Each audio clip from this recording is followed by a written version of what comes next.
Sir आपसे बात करनी थी सर। वो मैं माजरत चाहता हूँ, सुबह चाय देने में ध्यान ही नहीं रहा, आपको सलाम नहीं कर सका। मैं माजरत चाहता हूँ सर। ख्याल करें, कोताही मुझे बिल्कुल पसंद नहीं है। आइंदा एहतियात करूंगा। वैसे डोंट यू थिंक कि अब आपको आराम करना चाहिए?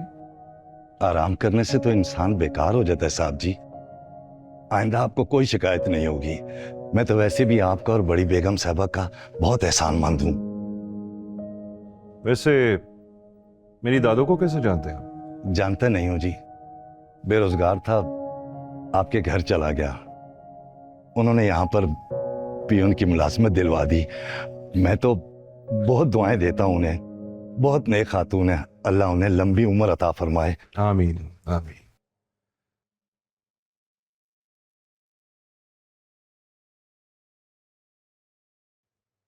ये रखें। नहीं नहीं साहब जी, ये नहीं। रख लें, और इसी तरह मेरी दादू के लिए दुआ करते रहा करें। अल्लाह आपको और बड़ी बेगम साहबा को सेहत वाली लंबी उम्र अता फरमाए।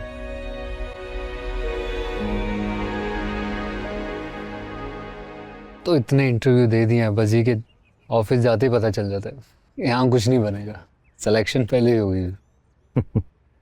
नहीं बेटा, ऐसा नहीं कहते। वो जो ऊपर वाला है ना, बहुत बड़ा मुंसिफ है। दुनिया चाहे किसी का आग मार ले, पर वो नहीं मार सकता। बजी आपकी यही बातें बड़ा हौसला देती हैं मुझे। अब्बा जी, आपसे एक बात करनी है। हाँ बेटा बोलो। बैठ जाओ तुम भी। कोई ऐसी बात नहीं है जो तुम्हारे सामने ना हो सके, बोलो। अब अजीब, देखिए इस घर को ना मैंने हमेशा अपना घर समझा, और आपको पता है उसकी सबसे बड़ी वजह क्या है? आपका प्यार।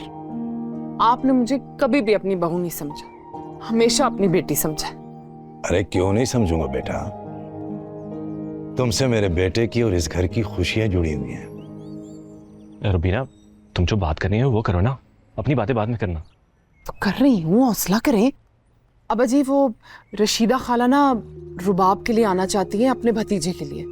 दुबई में होता है, बड़ा ही अच्छा लड़का है। रशीदा खाला की तो कब से नजर थी रुबाब पे, बस आपसे मिलने आना चाहती हैं ताकि आप तसल्ली कर लें, जो सवाल जवाब है उनसे कर लें। लेकिन भाभी रुबाब अभी पढ़ रही है। रिश्ता अच्छा है तो हमें सोचना चाहिए ना। चलो उसे पाकिस्तान आने दो, फिर मिल लेते हैं उससे। बिल्कुल ठीक है अब्बा जी, मुझे इनसे ना इसी अक्लमंदी की तवक्को थी। चलो फिर रशीदा खाला से कहना जब उनका भतीजा आए तो फिर मिल लें उनसे, बात कर लेते हैं।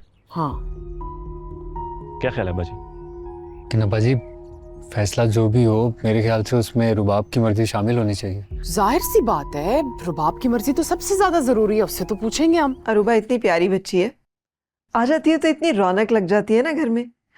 आज किचन में सारा काम उसने मेरे साथ कराया। आपने मुझे जानबूझ के नहीं बताया ना कि वो भी साथ आ रही है?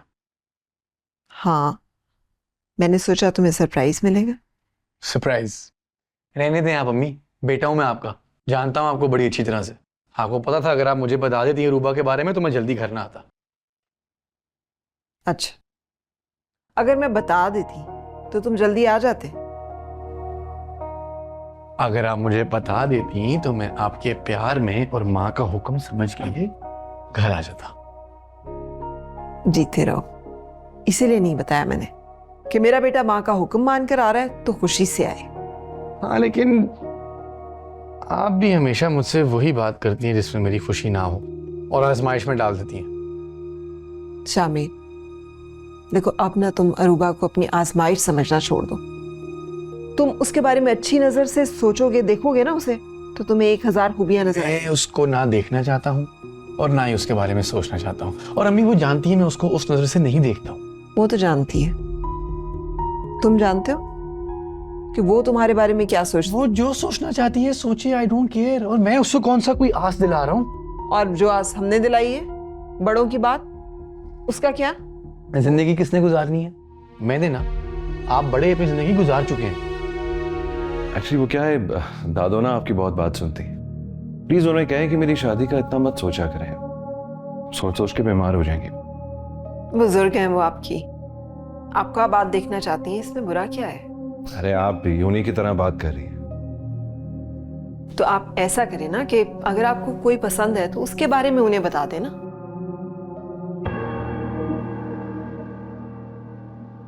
आपकी मोना से दोस्ती थी ना बहुत। आई एम श्योर उसने बताया होगा कि मैं किस किस्म का आदमी हूं। लेकिन देखिए वो सब कुछ घर के बाहर है। अब दादों को तो ये मैं एक्सप्लेन नहीं कर सकता, लेकिन आपकी बात तो मानती है ना। बस उन्हें समझाएं कि मैं शादी करके अपने आप को बाउंड नहीं करना चाहता। बल्कि मेरे पास एक आइडिया भी है। बहू चाहिए ना घर में, अब शामिर की शादी करा दे। घर में बहू भी आ जाएगी, शादी भी हो जाएगी, रौनक लग जाएगी, उनका दिल मिल जाएगा। Thanks.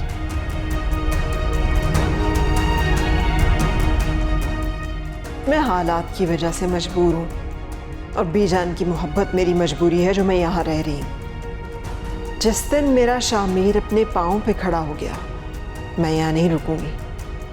मैं अपनी बहू को ऐसे घर में रुखसत करा के नहीं लाऊंगी जहाँ आप जैसा बदकुमाश मर्द रहता है। अरे रुबाब, इधर आओ। अभी हम दोनों तुम्हारी ही बातें कर रहे थे। जी अंदाजा हो गया था मुझे। आओ इधर मेरे पास बैठो। रुबीना, तुमने मेरे भतीजे की तस्वीर दिखाई है? मैंने भेजी तो थी तुम्हें। जी खाला नहीं, मैंने कहा जरा बात आगे बढ़ जाए फिर तो मैं दिखा देती हूँ। अभी दिखा देती हूँ मैं। अगर आपके भतीजे की तस्वीर यहाँ आ गई तो यकीनन मेरी भी जा चुकी होगी वहाँ अब तक, नहीं? हाँ, कब की? मैंने तो रुबीना से लेके भेज दी थी। मेरे भतीजे को तो पहली नजर में ही दीवाना कर दिया था तुमने। अच्छा, दिखाएं? माशाल्लाह, है ना शहजादा मेरा भतीजा? हाँ हाँ बिल्कुल। उम्र क्या है शहजादे की? अब ये मत कहिएगा कि शहजादों की उम्र नहीं पूछते। अरे भाई, मर्द की कमाई को देखना चाहिए, मर्द की उम्र को कौन देखता है? ये देखो कि मर्द कमाता कितना है। बहुत अच्छा लगा मुझे खाला कि आपने मेरे लिए सोचा। मैं भी सोच रही थी कि जो आपकी छोटी बेटी है ना, उसकी भी अब शादी की उम्र हो गई है। अब शहजादे की हकदार तो वो भी है। होश में तो हो तुम? पागल तो नहीं हो? मेरी बेटी अब भी छोटी है, इंटर क्लास में पढ़ रही है। इसकी उम्र तो 40 साल है। ओहो खाला, आप तो ऐसे इतना भड़क गई, बैठ जो है। आप खुद ही तो कह रही थी कि मर्द की उम्र नहीं देखते, उसकी इनकम देखते हैं, नहीं? तोबा तोबा रुबीना, इसके तो मजाज ही नहीं मिलते। चले अच्छा हुआ आपको मेरे मिजाज की खबर हो गई। आइंदा प्लीज यहाँ आके अपने शहजादे की खूबियां मत बताइएगा, मेरा कोई इंटरेस्ट नहीं।